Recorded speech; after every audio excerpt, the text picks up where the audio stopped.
পাকিস্তানের অস্থির বেলুচিস্তান প্রদেশে আবারও বড় ধরনের সামরিক অভিযান চালালো দেশটির সেনাবাহিনী। গোয়েন্দা তথ্যের ভিত্তিতে পরিচালিত পৃথক অভিযানে ১০ জন সশস্ত্র সদস্য নিহত হয়েছে বলে দাবি করেছে পাকিস্তানের সেনাবাহিনী। সম্প্রতি বেলুচিস্তানের সশস্ত্র গোষ্ঠীদের হামলায় পাকিস্তানের ৪২ জন পুলিশ ও সেনাবাহিনী সদস্য নিহতের পর এই অভিযানটি পরিচালনা করল পাকিস্তানের সেনাবাহিনী। এর মাঝে বেলুচিস্তানের স্বাধীনতার খবর সামনে আসার পর এই সংঘাতকে ঘিরে পরিস্থিতি আরও উত্তপ্ত হয়ে উঠেছে।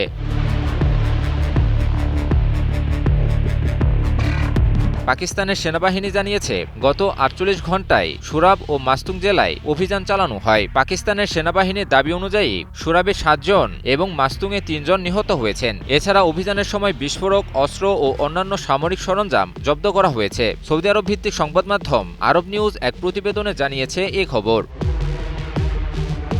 পাকিস্তান বলছে, নিহত ব্যক্তিরা ভারত সমর্থিত ফিতনা আল হিন্দুস্তান এবং ফিতনা আল খারেজি নামে পরিচিত গোষ্ঠীর সদস্য। তবে ভারত দীর্ঘদিন ধরেই বেলুচিস্তানের সশস্ত্র গোষ্ঠীগুলোকে সমর্থনের অভিযোগ অস্বীকার করে আসছে।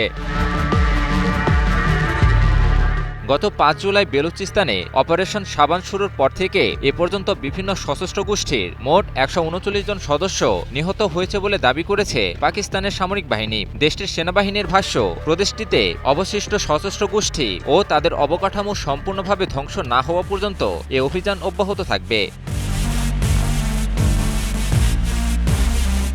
বেলুচিস্তান প্রদেশটি বহু বছর ধরেই বিচ্ছিন্নতাবাদী সহিংসতা ও নিরাপত্তা সংকটে ভুগছে। পাকিস্তানি বাহিনী সরকারি স্থাপনা, অবকাঠামো এবং বিভিন্ন বিদেশি প্রকল্প অতীতে হামলা লক্ষ্য হয়েছে। এ কারণে অঞ্চলটিতে নিরাপত্তা জোরদারের অংশ হিসেবে নিয়মিত সামরিক অভিযান চালিয়ে যাচ্ছে পাকিস্তান। গত কয়েকদিন আগে সামাজিক যোগাযোগ মাধ্যম এক্সে একটি পোস্ট ভাইরাল হয়, যেখানে দাবি করা হয়েছে যে বেলুচ বিদ্রোহীরা পাকিস্তানি নিরাপত্তা বাহিনীকে প্রদেশটি থেকে তাড়িয়ে দিয়েছে। সেই সাথে সশস্ত্র সংগঠনগুলো এখন বেলুচিস্তানের প্রায় ৮৫% অঞ্চল নিয়ন্ত্রণ করছে। স্বর্ণ ও তামাসহ বিপুল পরিমাণ খনিজ পদার্থে সমৃদ্ধ পাকিস্তানের দক্ষিণ পশ্চিমাঞ্চলীয় এই প্রদেশটিতে স্বাধীনতাকামী সশস্ত্র সংগঠনগুলোর সাথে পাকিস্তানের সেনাবাহিনীর প্রায়শই বিভিন্ন ধরনের সংঘর্ষের ঘটনা ঘটে।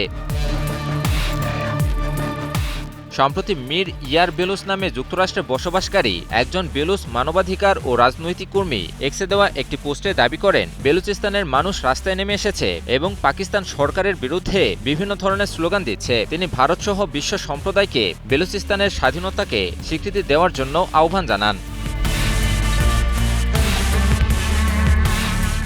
মীর ইয়ার বেলুচ তার পোস্টে আরও উল্লেখ করেছেন যে বেলুচিস্তানের বিদ্রোহী গোষ্ঠীগুলো তাদের পৃথক জাতীয় সঙ্গীত, মুদ্রা ব্যবস্থা এবং স্বাধীন পতাকা তৈরি করেছে, পাশাপাশি রাজনৈতিক ও সামরিক ইউনিটও গঠন করেছে। আর একে ঘিরেই পাকিস্তানের নিরাপত্তা বাহিনী এবং বেলুচ সশস্ত্র গোষ্ঠীর মাঝে সংঘাত আরও চরম আকার ধারণ করে।